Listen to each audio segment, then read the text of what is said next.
नमस्कार। नमस्कार जी। शब्ददूत में आज हमारे साथ हैं देवभूमि पर्वतीय महासभा के पूर्व अध्यक्ष डॉक्टर गिरीश चंद तिवारी। डॉक्टर गिरीश चंद तिवारी किसी परिचय के मोहताज नहीं है। समाज सेवा और राजनीति में इनका अच्छा खासा नाम है और देवभूमि पर्वतीय महासभा के कार्यक्रमों में और उस संस्था को चलाने में इनका महत्वपूर्ण योगदान रहा है। लेकिन फिर वही बात आती है कि देवभूमि पर्वतीय महासभा के चुनावों को लेकर के और संस्था को लेकर के जो विवाद की स्थिति उत्पन्न हो रही है, उसको वो किस तरह से देखते हैं और इसका अगर समाधान कोई हो सकता है तो वो क्या है। बात करते हैं डॉक्टर गिरीश चंद तिवारी जी से। भगत जी, आपका बहुत बहुत स्वागत, आपका बहुत बहुत अभिनंदन। आप मेरे घर पर प्रतिष्ठान पर आए, मैं आपका बहुत स्वागत करता हूँ, बहुत अभिनंदन करता हूँ।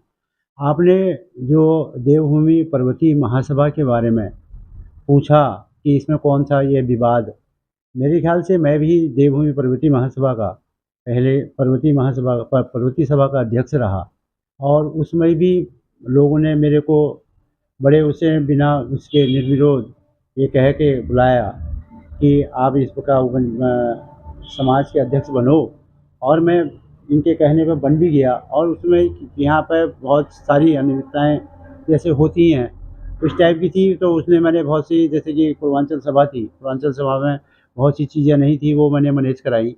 और उसी समय मेरे ख्याल से कि ये अपना ये जो खालसा वाली है, जो ट्रस्ट की है, जो एल डी भट्ट जी ने हमको दान में दी थी, ये भी उसमें मुकदमा चल रहा था। उस मुकदमे में भी मेरे कार्यकाल में वो मुकदमा भी हमने ख़त्म कराया, और ख़त्म कराने के बाद उसमें हमने उसको कंस्ट्रक्शन करके नया बना करके वहाँ कई बार रामलीला भी कराई है।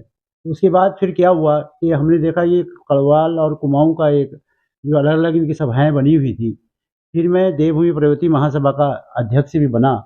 इन लोगों ने ही निर्विरोध मुझे बनाया, तो मैंने इसको मिला करके एक देवभूमि पर्वतीय महासभा के नाम से हमने इसको मार्केट मतलब लाई लेके आए, इसका नाम हमने रखा। उसमें कुमाऊँ गढ़वाल सभी मिक्स करके, जब हमने अपने आप में, जब पहाड़ से हम लोग यहाँ आ गए तो क्या कुमाऊँ क्या गढ़वाल सब एक जैसे ही हैं। तो हमने इसको मनाया और उसके बाद हमने इसके लिए एक भूमि भी खरीदी। भूमि 16-17 हज़ार फीट हमने भूमि खरीदी है। उसमें कई बार मैंने सरकार से पैसे लिए, हमने भगत सिंह कोश्यारी जी हमारे उसमें यहाँ पर थे, तो 5 लाख रुपए मैंने उनसे लेके लगाए। और वैसे खालसा मोहल्ले में भी लगवाए, ऐसे त्रिनारायण तिवारी जी से लेके मैंने पूर्वांचल में भी लगवाए। बहुत बढ़िया व्यवस्था सब कुछ है।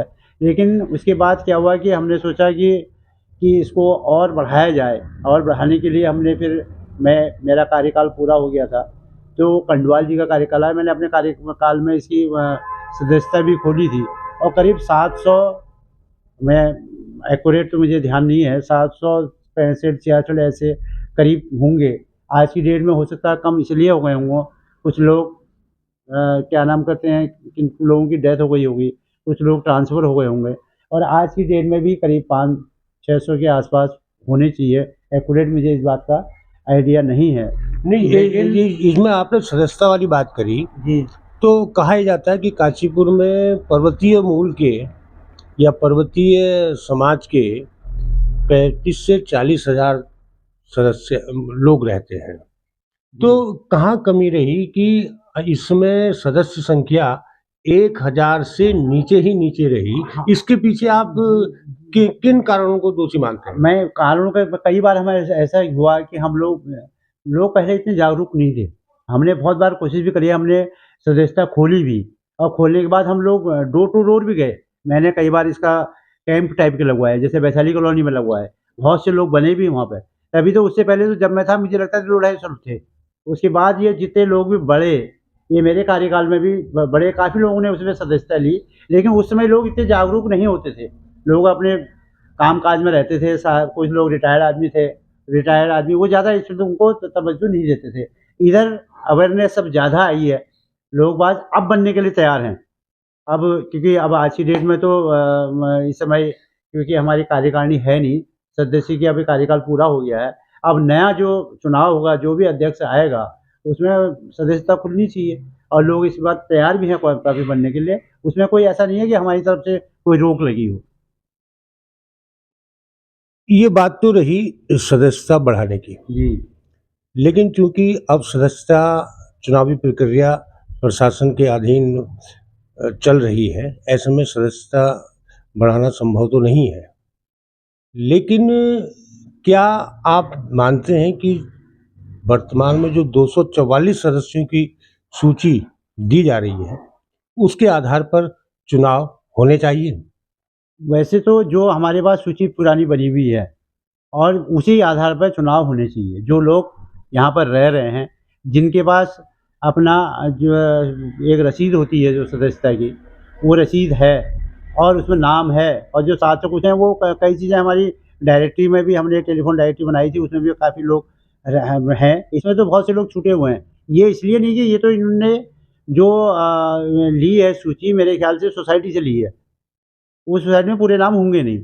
पूरे नाम तो यही लोग हैं जितने भी हैं, उसमें कोई दिक्कत थोड़ी है। आज भी शायद उन्होंने जो सूची लगा रखी है, कह रहे हैं कि वो सूची लगी हुई है, उसमें अगर कोई चाहे आदमी चाहे अपना आधार कार्ड लेके जाए, अपना वो क्या नाम कहते हैं वो जो सदस्यता का प्रमाण पत्र लेके जाए और वो नाम एंट्री हो जाएगी उसकी, होनी चाहिए। और ये उसी आधार पर होना भी चाहिए, उसमें कोई दिक्कत नहीं है ऐसा। तो ये माना जाए कि 244 सदस्यों पर जो चुनाव होने होगा, प्रशासन के अनुसार, प्रशासन की लिस्ट के अनुसार, क्या आप सहमत हैं कि 244 सदस्यों पर ही ये चुनावी प्रक्रिया पूर्ण होनी चाहिए? नहीं, नहीं, मेरे ख़्याल से तो जो जितने सदस्य हैं, उन सदस्यों के आधार पर ही ये जो चुनाव होने चाहिए। 200 कुछ सरकार का भी रिकॉर्ड थोड़ी है वो। सरकार ने तो एक सोसाइटी में एक्ट में जितने भी या उनके फाइल में जो होंगे, वो उन्होंने ले लिए। बाकी सदस्यता उसमें है ही नहीं। बाकी नहीं, सदस्यता तो जो निवर्तमान अध्यक्ष है, उसके पास लिस्ट बनी हुई है। पुरानी भी है, सब मिलाकर के जो लिस्ट बनी है, उसके आधार पर ही होनी चाहिए। और वो आधार वो क्या उनको टाइम मिलना चाहिए 5 दिन 7 दिन का वो निकलना चाहिए। वो लोग उसमें अपना नाम दर्ज करा दें या जो लिस्ट बनी हुई है, क्योंकि कहीं वो लिस्ट में इनकम्प्लीट ये है थोड़ा-सा दिक्कत उसमें ये आएगी, शायद उसमें सनौब लिखा हुआ नहीं है। और सब जैसे कि कोई 3-4 नाम है, जैसे कि आप ही का नाम भूनचंद भगत है माना, 3-4 लोग हैं, सनौब तो अलग-अलग होगी, सनौब उनकी लिखनी बहुत ज़रूरी है। लेकिन वो सदस्यता जो है वो क्लियर होनी चाहिए।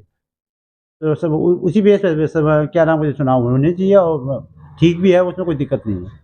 अच्छा, एक सवाल, ये देवभूमि पर्वतीय महासभा में इस जो विवाद की स्थिति उत्पन्न हुई कि प्रशासन को इसमें हस्तक्षेप करना पड़ा, इसके लिए क्या ऐसे कारण रहे कि आखिरकार प्रशासन को इसमें हस्तक्षेप करना पड़ा? ऐसा हुआ कि इसका कार्यकाल शायद मेरे ख्याल से 2 साल का होता है।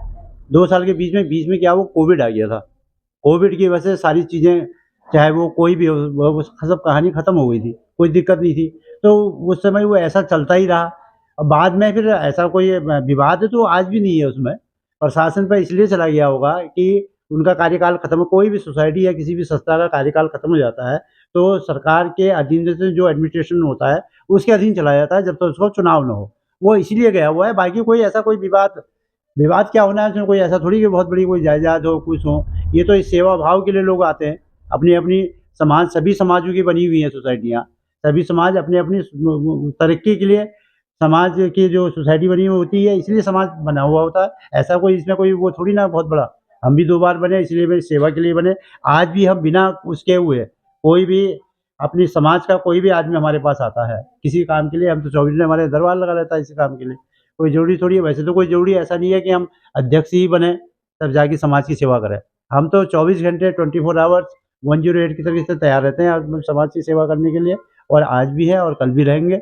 और लेकिन ये जो है उसमें वो ऐसा कोई विवाद नहीं है। आज ये कंप्लीट हो जाए, तो आज चुनाव हो जाएगा जो बनेगा वो अध्यक्ष। नहीं, एक सवाल ये मैंने पूर्व अध्यक्ष सुरेंद्र सिंह जीना जी से भी पूछा था, और चूँकि यहाँ पे मतलब तो नहीं है राजनीति का, क्योंकि ये एक सामाजिक संगठन का मामला है। लेकिन उसके बावजूद देवभूमि पर्वतीय महासभा पर अक्सर इस तरह के आरोप लगते रहते हैं कि इसके अध्यक्ष हों या अन्य पदाधिकारी हों, वो राजनीतिक रूप से हावी रहते हैं। क्या ऐसा है? मेरे संज्ञान में तो नहीं हो सकता ऐसा। कभी भी जो भी अध्यक्ष रहा वो राजनीतिक रूप से कोई ऐसा तो रहा नहीं, कोई ऐसा नहीं रहा कि जो इस पे हावी रहा हो। ये ज़रूर हो सकता है भी कई ये संस्था है या सोसाइटी है, ये समाज है। समाज में अपनी-अपनी विचारधाराएँ सबकी अलग-अलग हो सकती हैं। लेकिन जब हम समाज के अंदर आते हैं, तो वो अपनी विचारधाराएँ वो अलग हैं। हम परिवार में आते हैं तो परिवार के तरीके से बात करते हैं। जुड़ा तो कोई कोई आपसे जुड़ा होगा, कोई बीजेपी से जुड़ा होगा, कोई कांग्रेस से जुड़ा हुआ तो हर आदमी एक-दूसरे से होगा। वो मेरी अपनी विचारधाराएँ हैं। लेकिन ऐसा कुछ नहीं है कि हावी हो सकता है अगर कोई अध्यक्ष बनता होगा, तो चाहे वो किसी भी पार्टी का हो, उसका फ़ायदा समाज को मिलता होगा। लेकिन समाज की वजह से राजनीति मैं तो मेरे समझ में नहीं आती वैसे, ऐसा। अच्छा, एक महत्वपूर्ण सवाल कि काशीपुर में 35 से 40 हज़ार पर्वतीय वोटर भी कहे जाते हैं। जब इतने वोटर हैं तो पर्वतीय समाज से कोई जनप्रतिनिधि क्यों नहीं चुना जाता? अब जनप्रतिनिधि अब मैंने बताया ना कि हर विचारधाराएँ जो समाज एक अपनी जगह पे है। प्रतिनिधि कोई कांग्रेस का भी हो सकता है, अध्यक्ष कोई बीजेपी का भी हो सकता है, कोई आप पार्टी का भी हो सकता है, यूकेडी का भी हो सकता है। तो उसमें अपनी-अपनी विचारधाराएँ हैं, विचारधाराओं के लिए वैसे आपका कहना बिल्कुल ठीक है कि जाति के आधार पर कई जगह देखा होगा आपने कि टिकट दिया जाता है, देखते हैं कई बार लोग। और फिर काशीपुर में जाति के वैसे देखा जाए तो आज की डेट में पर्वती समाज में वाक़ई में 30-35 हज़ार वोट से कम नहीं है।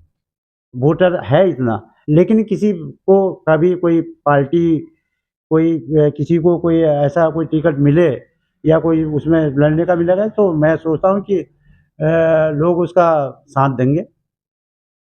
अच्छा, एक सवाल, एक पर्वतीय होने के नाते डॉक्टर गिरीश तिवारी इस देवभूमि पर्वतीय महासभा में जो विवाद की स्थिति है, इसके लिए क्या एक समाधान बता सकते हैं? जी, विवाद की स्थिति है कहाँ मेरे समझ में बात नहीं आई कि ऐसा होता है, विवाद इसमें है कहाँ? चुनाव होने होते हैं, चुनाव की प्रक्रिया ये बात अलग है, चुनाव की प्रक्रिया तो ऐसी होगी कि उसमें चुनाव अधिकारी बैठाया जाएगा, उसके नॉमिनेशन की डेट होगी, उसकी वापसी की डेट होगी। इन वापसी की डेट में ऐसा हो सकता है कई बार कि भी जिन लोगों ने एक नॉमिनेशन किया हुआ है, उनको बिठा कर के समझाया जाता है, वो तो प्रक्रिया जब रास्ते में जो प्रक्रिया आती है, ये तो वहाँ जाके ये प्रक्रिया होगी। अब हमेशा होता ही ऐसा है कि कई बार चुनाव नहीं होते हैं, कई बार चुनाव होते भी हैं और हम कोशिश ये करते हैं कि चुनाव ना हो और चुनाव ना हो, एक आदमी को किसी को बना दिया जाए, 2 साल की कार्यकाल है उसका उसी का साथ दें सब लोग। जो हाँ, आदमी ये यही बात मैं पूछ रहा था कि पिछले कुछ समय से लगातार देवभूमि पर्वतीय महासभा के पदाधिकारियों का जो भी मनोनयन होता था, वो निर्विरोध तरीके से होता था। निर्विरोध और इस बार कई वर्षों बाद चुनाव की स्थिति, मेरे ख्याल से शायद पहली बार ये नहीं चुनाव की स्थिति होगी। आप पर मैंने आपको बताया ना प्रक्रिया एडॉप्ट वही होती है। आज भी अगर पहले अगर बाय द वे निर्विरोध भी हुआ होगा, लेकिन चुनाव अधिकारी बैठा होगा। प्रक्रिया वही सेम होती होगी। हाँ, ये होगा वो आज भी हो सकता है, आज भी होगा क्योंकि प्रक्रिया वही होगी। आज जो जैसे नए तहसीलदार साहब एक वहाँ पे एडमिनिस्ट्रेशन बैठा दिया गया, चुनाव अधिकारी बैठा दिया गया, वो तो डेट तो निकालेंगे ही, लोग नॉमिनेशन भी करेंगे। नॉमिनेशन करने के बाद फिर डेट वापसी भी होगी। वापसी के बीच में हम लोग तो 2-4 जो ऐसे रहे उन लोगों को बिठा करके ऐसा ऐसा कर देते हैं कि भई चलो अभी चलो तुम बन जाओ या बन जाओ या कोई भी आप लोग ही तय कर लो आपस में एक आदमी को बुला दो ऐसी नौबत ना आए जिससे चुनाव हो। ये प्रक्रिया भी करी जा सकती है, उसमें कोई बड़ी बात नहीं है। ये थे डॉक्टर गिरीश चंद्र तिवारी।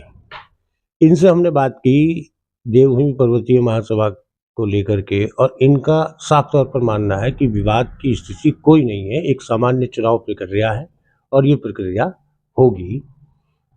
अब इसके बाद कल एक और पर्वतीय हस्ती से हम बात करेंगे देवभूमि पर्वतीय महासभा के विवाद को लेकर।